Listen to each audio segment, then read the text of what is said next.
My cousin demanded that I give her my house as a wedding gift. My cousin Rachel announced her engagement to Brian at Thanksgiving dinner, and immediately turned to me saying she knew what my wedding gift would be. I thought she meant the crystal vases I'd been collecting for family weddings, but she said no, I'd be giving them my house. Not helping with a down payment, not lending money, but giving them my actual house that I'd bought 2 years ago after saving for a decade. She said it out loud in front of 30 relatives like it was already decided.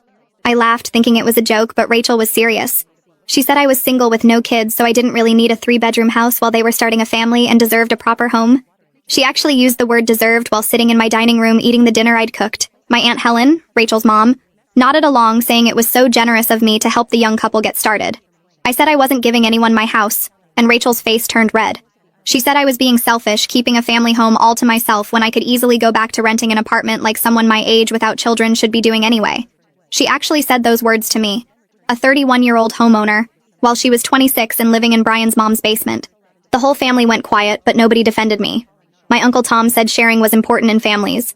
My own mother said I should consider it since I could afford another place eventually. My dad stayed silent, which was him agreeing without having to say it.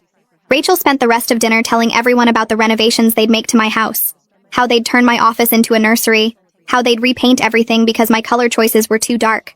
She was planning my house like she already owned it.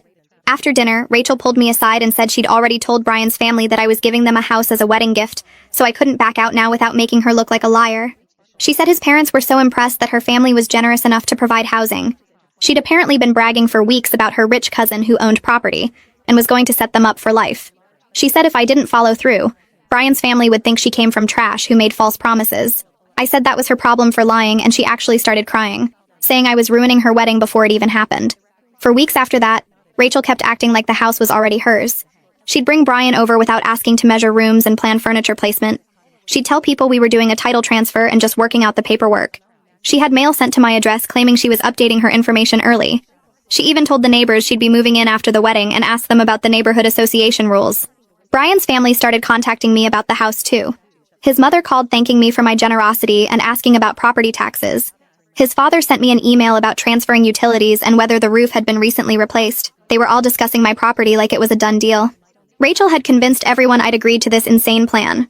The breaking point was when Rachel sent me a realtor she wanted me to use to handle the transfer. The realtor, Diana, called me confused because Rachel had said I wanted to gift my house but hadn't provided any documentation proving I owned it or agreed to this. Diana said she needed to see the deed and my written consent before proceeding. That gave me an idea. I told Diana I'd bring everything to Rachel's wedding planning party that weekend. Rachel had invited both families to plan the wedding and discuss the house transfer.